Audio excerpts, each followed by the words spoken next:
Tra economia e politica, il presidente del Veneto Zaia sceglie di essere a Verona e non al congresso federale della Lega nel giorno che vede l'incoronazione di Matteo Salvini e della tessera del partito consegnata al generale Vannacci.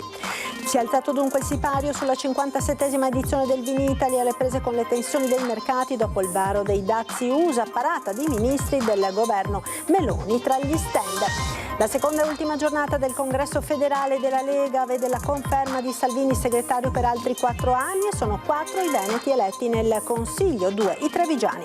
Scaraventato a terra e rapinato della bici elettrica nel quartiere di Selvana, la vittima è uno studente 12enne sotto shock, ha chiamato i genitori. 3 sci alpinisti sono stati soccorsi per cadute e traumi sulle montagne bellunesi, i feriti sono stati recuperati e portati con l'elicottero in ospedale. Aperte le transenne che chiudono l'accesso alla rampa del cavalcavia demolito di via Vittoria Cessalto, il sindaco fatto gravissimo, le auto potevano precipitare nel vuoto sulla A4. Domani Antenna 3 seguirà in diretta le cerimonie in ricordo delle vittime del bombardamento di Treviso il 7 aprile del 1944. Tanti gli alpini arrivati dal Veneto e da Treviso per festeggiare l'11° raduno del battaglione di Gemona del Friuli. Dalla Marca le penne nere sono partite con un treno storico. Ben ritrovati con l'edizione di Treviso dei nostri telegiornali. Inaugurazione del Vinitaly quest'oggi tra economia e politica. Il presidente del Veneto Zaia sceglie di essere a Verona e non a Firenze al congresso della Lega nel giorno che vede l'incoronazione a segretario per altri 4 anni di Matteo Salvini, ma vede anche la sfilata dei big dell'estrema destra europea e della tessera del partito consegnata al generale Vannacci. Al taglio del nastro ci sono 4 ministri del governo Meloni: Francesco Lollobrigida, titolare dell'agricoltura, Adolfo Urso, imprese made in Italy, Alessandro Giuli, cultura, Luca Ciriani, rapporti con il Parlamento, a testimonianza di quanto l'edizione numero 57 del Vinitaly sia importante nello scenario politico-economico segnato dall'attualità della grande incertezza dei mercati internazionali dopo il varo della politica dei dazi di Trump. Ed è proprio il tema dazi a monopolizzare il dibattito della prima giornata della Kermesse, che vede in fiera a Verona 4.000 imprese e buyer da 140 paesi. Noi siamo una superpotenza alimentare e dobbiamo far valere questa nostra capacità di garantire qualità non delocalizzabile, proteggerla, questo è un elemento fondamentale e su questo abbiamo lavorato e stiamo lavorando, promuoverla, quindi raccontarla, aprendo nuovi mercati ma consolidando quelli attuali. Il nostro governo è impegnato in questo, il nostro confronto con le associazioni di categoria è costante e continuo, anche qui a Vinitaly abbiamo e stiamo incontrando associazioni e singole imprese. Per fortuna non c'è l'allarme che qualcuno vuole denunciare in maniera così drammatica. Dalle paure e talvolta dal panico che vi è in altra parte d'Europa bisogna fare di una crisi un'opportunità. Lo si può fare, noi lo vogliamo fare. Se poi non andasse in porto questo lavoro, questo confronto, questo dialogo a ridurre i dazi fino a giungere, se possibile, appunto col trattato di libero scambio a dazi zero, se invece si perdurasse sulla strada del conflitto, noi chiediamo che l'Europa realizzi essa sì misure compensative per le imprese europee maggiormente colpite. Un settore, quello del vino, al quale il Veneto guarda con grande interesse non solo per l'aspetto produttivo. L'eccellenza vitivinicola del Veneto ci aiuta anche a veicolare un altro settore importante per questa regione, che è il turismo. Grazie alla ricettività noi facciamo conoscere il nostro territorio, facciamo conoscere i nostri prodotti e cerchiamo anche di esportarli. La politica con la seconda e ultima giornata del congresso federale della Lega a Firenze, che ha visto la conferma di Matteo Salvini segretario per altri 4 anni, e sono 4 i veneti eletti nel Consiglio, 2 i trevigiani, Gobbo e Canova. Alla fine sono 4 i veneti eletti nel Consiglio federale del Carroccio, 2 i trevigiani, Giampaolo Gobbo e Giuseppe Canova, e poi 2 vicentini, Enrico Umberto Pretto e Mara Bizzotto. Il Veneto, con 4 consiglieri, è l'unica regione a fare il pieno di candidati eletti, afferma Alberto Stefani, segretario della Liga Veneta. Oggi siamo tornati sulla strada giusta, più consapevoli delle nostre radici e fiduciosi delle sfide del futuro che verranno, commenta Alberto Villanova, capogruppo in regione. La seconda giornata del Congresso federale ha confermato per acclamazione Matteo Salvini segretario della Lega fino al 2029, un'assemblea che ha visto la consegna della tessera del partito al generale Vannacci e la presenza in videocollegamento di Marine Le Pen, Bardellà e Orban. Proiettato anche un messaggio della Premier Meloni che ha assicurato: andremo avanti pancia a terra fino alla fine della legislatura. Premier alla quale dal palco Salvini ha detto di voler sottoporre la richiesta della Viminale. Matteo Piantedosi è un amico ed è un ottimo ministro. È stata persona leale, di fiducia, di parola. Questo è un congresso di partito e i partiti fanno politica e non è mio piacere, è mio dovere ascoltare quello che il mio partito, quello che i sindaci, quello che gli elettori ci chiedono, e quindi sapendo che Matteo è e sarà un amico e un grande uomo di Stato, di quello che mi avete chiesto con serenità parlerò sia con lui che con Giorgia Meloni. Salvini ripercorre la storia della Lega, saluta Bossi, ricorda Maroni, omaggia Silvio Berlusconi, ribadisce i cavalli di battaglia del Carroccio, dalla rottamazione delle cartelle alla lotta all'immigrazione clandestina, al Green Deal, al patto di stabilità e poi quello che è l'obiettivo della Lega nel centrodestra. Io mi trovo benissimo con Giorgia e con i nostri alleati, ora siamo i secondi della coalizione, è chiaro che siccome l'importante è partecipare, vale sul campo di pallone ma non vale in politica, l'obiettivo è di tornare i primi a tirare il gruppo, è chiaro. La cronaca, gettato a terra e derubato della bici elettrica, non si dà pace, il 12enne aggredito e rapinato da 2 bulli, è accaduto nel quartiere di Selvana. Era in sella alla sua bici elettrica quando è stato raggiunto nel pomeriggio da 2 bulli che lo hanno malmenato, scaraventato a terra e rapinato. La vittima è uno studente 12enne che stava rientrando a casa. Gli aggressori sono 2 giovani che lo hanno raggiunto in sella alle 2 ruote, lo hanno bloccato e rapinato dalla bici. Il ragazzino, che ha tentato di difendersi urlando, è rimasto sul posto traumatizzato e disperato. A terra sono rimaste le biciclette degli aggressori fuggiti con quella della vittima. Lo studente 12enne ha subito allertato i genitori che sono arrivati a Selvana assieme ad una pattuglia del nucleo operativo e radiomobili dei carabinieri di Treviso. I militari dell'Arma hanno raccolto la testimonianza del 12enne.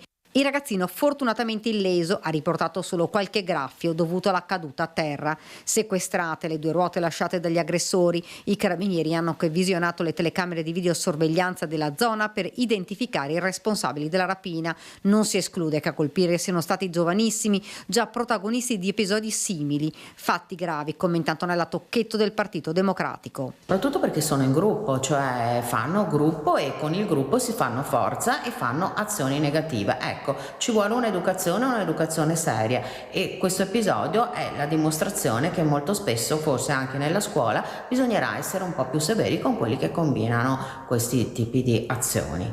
È probabile che la bici sia stata già ricettata dagli autori della rapina per dividere tra loro il bottino. Solidarietà al ragazzino che so che sta soffrendo molto, ma mi auguro anche che vengano al più presto trovati i colpevoli.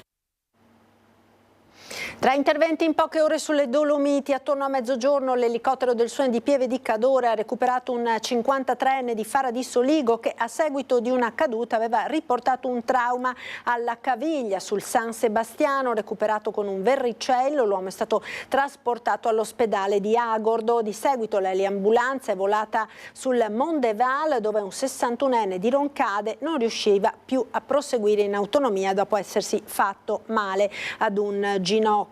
Infine l'elicottero è stato inviato in Marmolada sotto Forcella Ombrettola per una sci alpinista di 32 anni di Padova per una sospetta rottura del ginocchio. L'infortunata è stata accompagnata all'ospedale di Agordo. A Cessalto ora aperte le transenne che chiudono l'accesso alla rampa del cavalcavia demolito di via Vittoria, appunto a Cessalto. Il sindaco denuncia fatto gravissimo, le auto potevano precipitare nel vuoto sulla A4.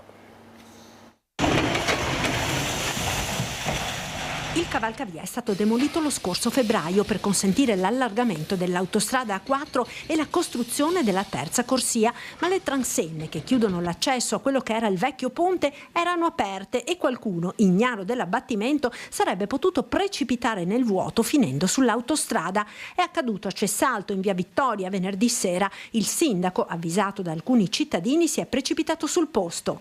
Dei cittadini mi hanno avvertito che c'era la rampa in costruzione del sovrappasso di via Vittoria aperta. Sono subito andato a richiuderla come erano le indicazioni operative. Non essendoci operai a quell'ora, il primo cittadino ha provveduto personalmente a chiudere le transenne e parla di fatto gravissimo. È un'opera che non è del comune e non spetta certo a noi, ad altri enti, vigilare sulla corretta chiusura dei cantieri. Un cantiere estremamente pericoloso che deve essere maggiormente vigilato. Per questo scriverò al soggetto attuatore perché abbia maggiore attenzione nei confronti della ditta per il suo controllo. Prima assemblea provinciale dell'Associazione Italiana Donatori Organi ieri al Cafoncello. Il Veneto è la seconda regione per l'AIDO come donazioni, quindi siete bravi. Il plauso del direttore generale dell'US 2 per i 250 volontari dell'AIDO rappresentati dai 35 presidi comunali riuniti nell'Assemblea provinciale del Cafoncello. Un momento per fare il punto della situazione su donazioni e trapianti. Nell'ultimo anno a livello nazionale le disponibilità alla donazione stanno diminuendo e noi ci stiamo operando per cercare di cambiare questa tendenza. Nel nostro territorio abbiamo più di 216.000 persone che hanno già detto sì in provincia di Treviso alla donazione, siamo attorno al 73% di favorevoli. Vorremmo che questa percentuale aumentasse. Per questo si guarda anche al mondo dell'immigrazione, finora poco informato. Cercheremo di fare delle informative molto semplici da mettere a disposizione per i comuni in modo tale che quando vanno a rinnovare la carta d'identità hanno questa informazione. Un mondo, quello della donazione, essenziale per dare un futuro a tanti pazienti, come ad esempio al Cafoncello per i reni. Dal 2022 ad oggi abbiamo già fatto 12 trapianti in più di rene. Dovremo arrivare, se tutto va bene, se riusciamo a trovare i donatori compatibili, nel 2025 superare i 60, arrivare a 65 trapianti. Ecco, qual è l'organo che viene maggiormente trapiantato? Beh, da noi chiaramente il rene, e comunque abbiamo dei numeri molto importanti.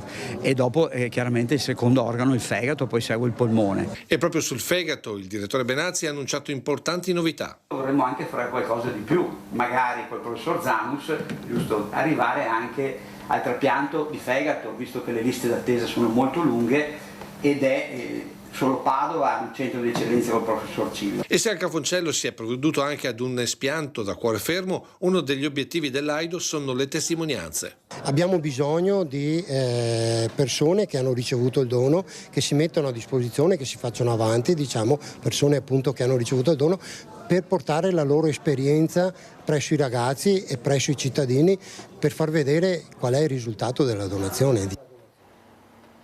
Ed ora la storia di Sara Torresano, una giovane donna trevigiana alla quale è stata diagnosticata una malattia rara che ha radicalmente cambiato la sua vita. Ora, assieme ad altre ragazze con la stessa sindrome, ha avviato una campagna di sensibilizzazione per la diagnosi precoce affinché altre persone non debbano affrontare il suo stesso calvario.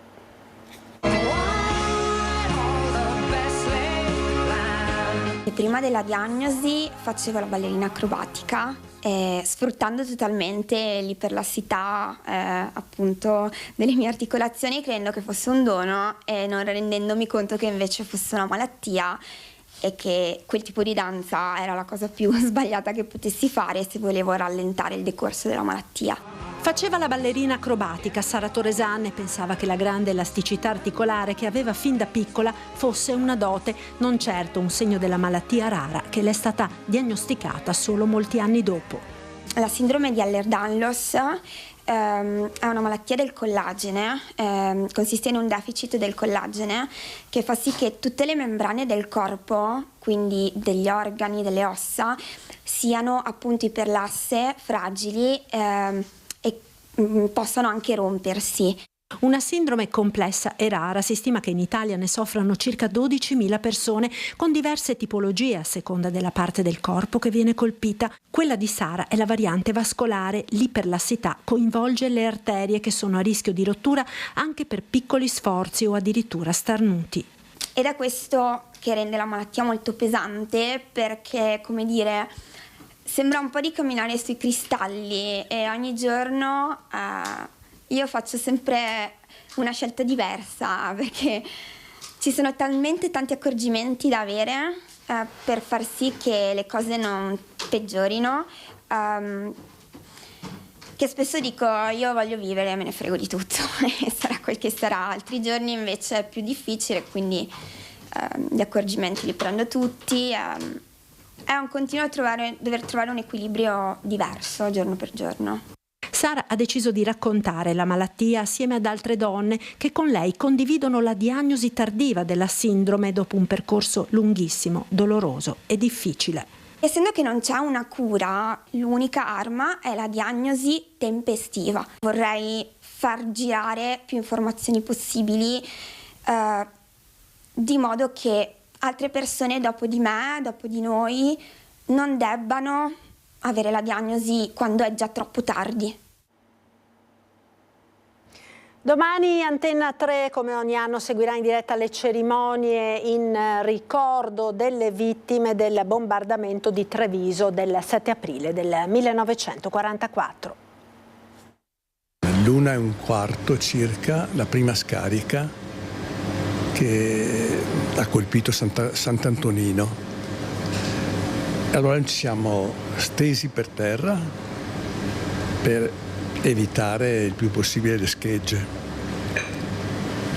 e con la bocca aperta e le mani sulle tempie, così, bocca aperta per evitare eventualmente danni dalla compressione dell'aria. Domani saranno 81 anni che Treviso venne sconvolta dal bombardamento americano che scaricò sulla città 2000 bombe da 159 fortezze volanti. Un inferno che inghiottì 1600 vittime ricordate nel sacello della chiesa votiva e 123 bambini nel tempietto della Madonnetta. Interi quartieri sono stati rasi al suolo e per settimane si cercarono i corpi per poi utilizzare la calce per evitare epidemie.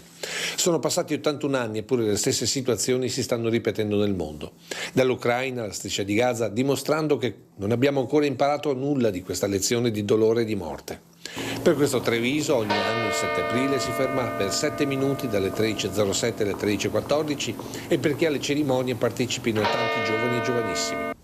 E Antenna 3 diffonderà in diretta l'evento, come sta facendo da anni, compresi quelli del Covid, dove in piazza non doveva esserci nessuno. Seguiremo per il telegiornale la messa officiata dal vescovo Michele Tomasi in chiesa votiva, mentre un primo collegamento sarà alle 12.15 con la deposizione della corona in ricordo delle vittime ai piedi dello scalone dei 300. Poi alle 12.45 seguiremo le letture e i canti degli alunni delle elementari Coletti, alternate ai discorsi ufficiali, fino alle 13.07. quando la campana della Torre Civica rintoccherà per 7 minuti per non dimenticare, ma anche per dire basta a tutte le guerre. Si auspica la pace ovviamente, perché la cessazione perlomeno delle ostilità, perché sono cose bestiali. Ci fermiamo per qualche istante di pubblicità, tra poco restate con noi.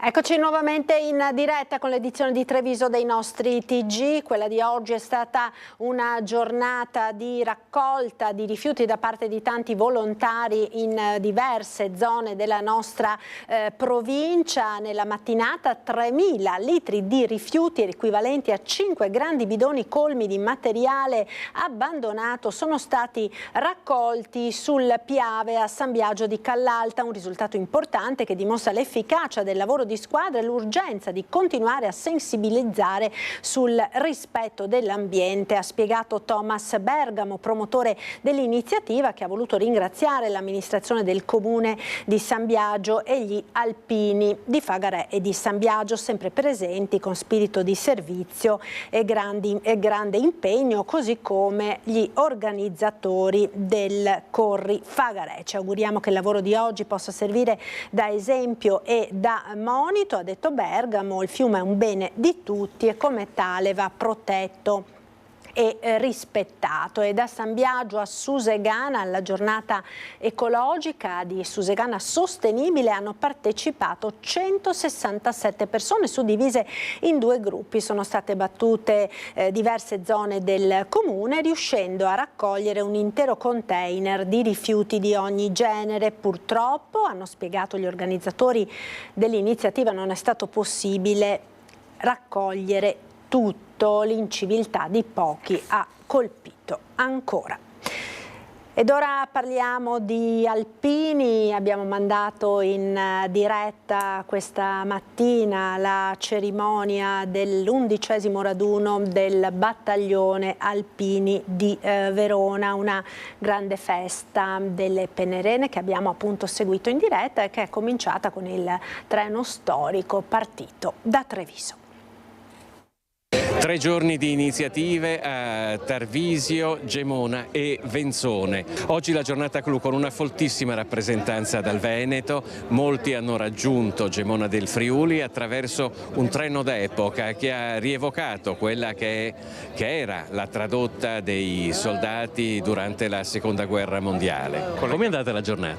Ma siamo molto soddisfatti perché veramente la presenza importante di autorità civili e militari, ma soprattutto il pubblico prevalentemente alpino, per noi ci scalda il cuore, perché vuol dire che lo sentono, lo vivono intensamente come siamo fatti noi alpini, con passione, con la musica, con la festa, ma anche con i nostri riti militari ai quali ci teniamo a essere fortemente e perennemente legati. La cerimonia si è svolta innanzitutto in piazzale Bertagnolli, il piazzale della città dedicata allo storico presidente nazionale dell'ANA, quindi la sfilata fino alla caserma Goi Pantanali. Nella caserma si è svolta la cerimonia militare con l'alzabandiera, la deposizione della corona, la benedizione e lo scoprimento di targhe commemorative.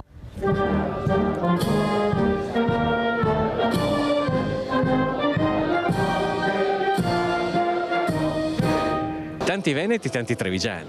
Molti veneti, molti trevisani, la passione dalle nostre parti proprio scorre nelle vene dell'alpino e infatti quando ci sono queste situazioni loro partecipano sempre con entusiasmo e con numeri importanti. Insomma, avete visto il treno stamattina in partenza da Treviso, quanta presenza aveva, insomma mi ha fatto fatica a salire ordinatamente.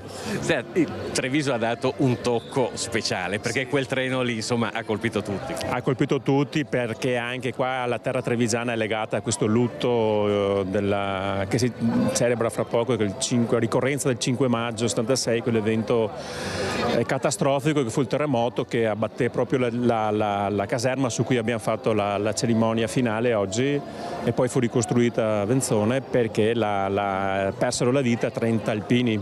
La prevalenza era dal territorio trevigiano. Il sacello lì li ricorda proprio e prima il comandante li ha ben ricordati insomma nella cerimonia. Ruote nella storia torna all'evento organizzato da ACI Treviso in collaborazione con il comune di Monastier, dedicato alla scoperta delle bellezze della Marca a bordo di auto d'epoca.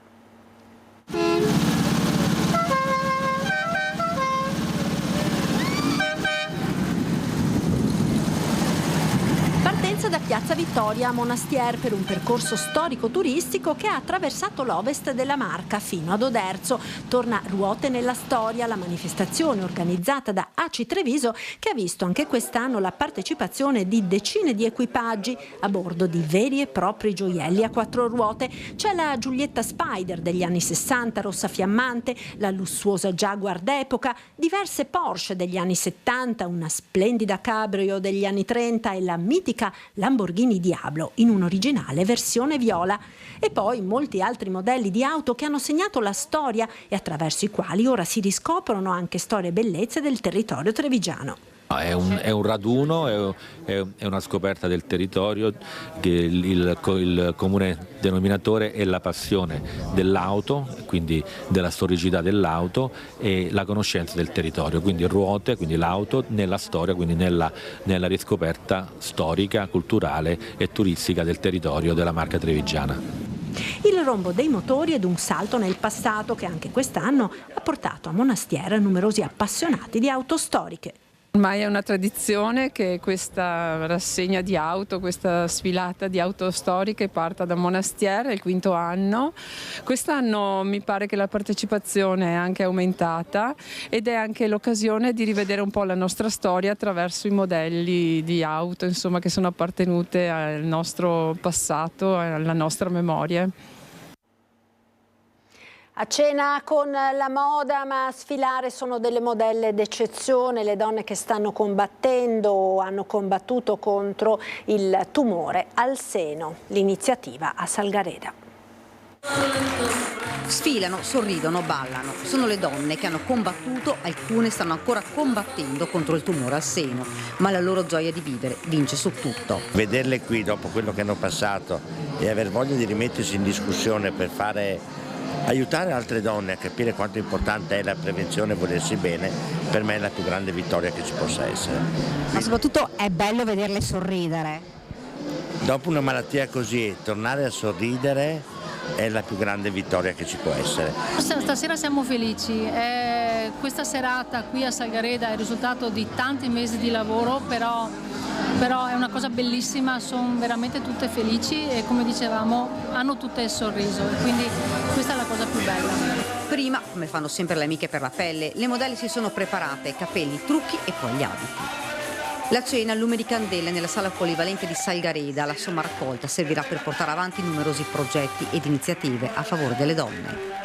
Dà forza anche a chi è qua che le guarda, è proprio bello, è proprio una bella sensazione ed è bello vedere che insomma, dietro questa spensieratezza ci sono delle storie a volte davvero dure, e quando sento parlare di resilienza, ecco, la vera resilienza credo sia questa. Vedere il sorriso di queste donne. Sì, vedere il loro sorriso, sapere quello che hanno combattuto, ma soprattutto vedere anche tanti giovani che anche con la loro professione, con la loro scuola si sono messi a disposizione, quindi un bel rapporto intergenerazionale di persone a confronto, e davvero in una serata di grandissima solidarietà rispetto a queste grandi guerriere. L'arte ora in occasione della Milano Art Week 2025, Palazzo Reale ospita una mostra personale dell'artista vittoriese Nico Vascellari.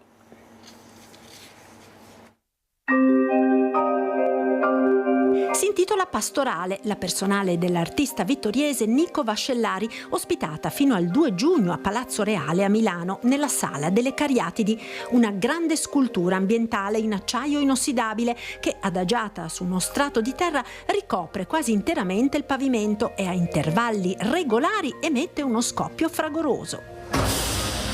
Rilascia una pioggia di semi di piante, prima verso l'aria e poi appunto sul terreno. Sono sementi di erbe infestanti, di piante infestanti che solitamente sono estirpate. Queste attecchiscono nel suolo e giorno dopo giorno crescono, dando origine a un ecosistema vivo ed autosufficiente. Un'opera pensata appositamente per la Sala delle Cariatidi, devastata da un bombardamento durante la Seconda Guerra Mondiale e successivamente restaurata con un intervento che ha lasciato volutamente evidenti le ferite delle bombe. Ho pensato dunque ad un'opera che potesse essere un inno non alla guerra, non alla pace, ma alla resistenza, e nulla più che queste piante che tenacemente crescono ovunque, anche negli interstizi di cemento rotto sulle nostre strade, mi fa pensare appunto che la vita continuerà a resistere e ad esistere. Pastorale è stata pensata dall'artista anche in relazione al luogo dove è nato e cresciuto, Vittorio Veneto, da sempre fonte di ispirazione per Vascellari. Sia per la storia legata alla Prima Guerra Mondiale, sia anche per le montagne e i boschi che circondano Vittorio Veneto, nei quali essenzialmente continuo a la mia ricerca.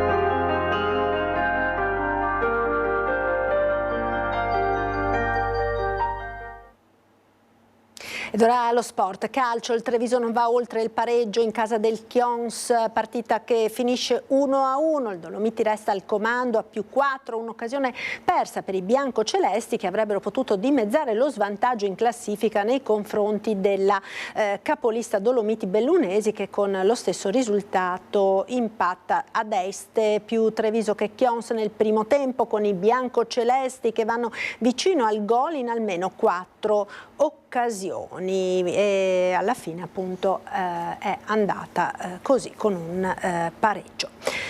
Siamo ora alla pagina dedicata alla storia di Antenna 3. La giornata odierna del congresso leghista di Firenze cade esattamente nel giorno dell'anniversario della caduta della Prima Repubblica. Prima ancora delle tangenti, il 6 aprile di 33 anni fa furono le urne a decretare il declino dei partiti storici ed il trionfo di nuovi movimenti come appunto quella della Lega. E questa sera dunque nella consueta rubrica dedicata alla nostra storia abbiamo recuperato proprio uno spezzone del nostro TG dell'epoca. Sentiamo.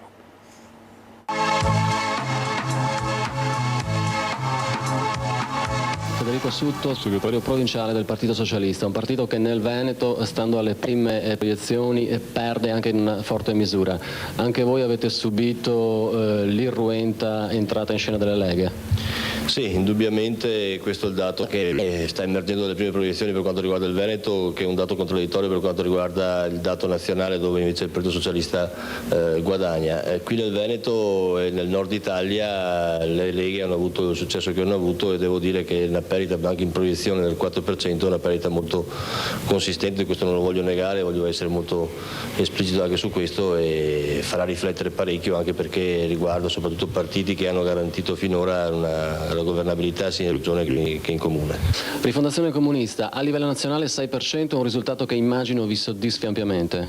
Beh, è un risultato eccellente, anche perché si accompagna ad altri dati rassicuranti da un certo punto di vista. Vediamo il crollo della DC, ci trova particolarmente felici, un crollo che pare confermato anche qui a Treviso. I primi dati la danno al 10% in meno. Quindi... Il risultato nel Veneto e a Treviso, per quanto si sa dalle proiezioni, che giudizio date? Anche qui direi al di sopra delle previsioni. Sì.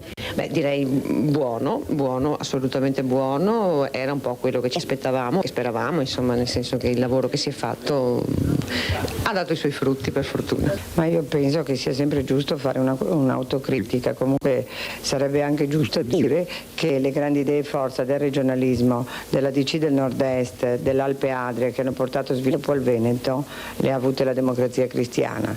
Comunque questo voto significa ingovernabilità. Benetton sembra aver sconfitto, tra virgolette, il ministro Bernini. Ma io penso che il ministro Bernini sia stato fatto oggetto di una serie di attacchi concentrici proprio in campagna elettorale e non casualmente. Verdi del Sole che ride, per voi un successo, un risultato positivo, ma certamente non a livelli francesi? Beh no, certamente no, comunque avevamo dato quasi per scontato sicuramente questo tipo di risultato. Rispetto alle politiche c'è un avanzamento, c'è un arretramento rispetto alle amministrative, ma ripeto, le amministrative non fanno molto test in questi casi. Riferimento è comunque l'87, qui un aumento rispetto alle politiche. Una grossa vittoria a Treviso città, soltanto merito del nome di Benetton? Credo che molto vada anche a Benetton, a parte che il partito a livello trevigiano è sempre stato più forte che a livello nazionale, quindi questa è una conferma. C'è in più Benetton ed era per questo che è stato anche candidato. Sì, ho visto questi dati del Veneto, sono dati che ovviamente se verranno confermati non ci possono lasciare assolutamente soddisfatti.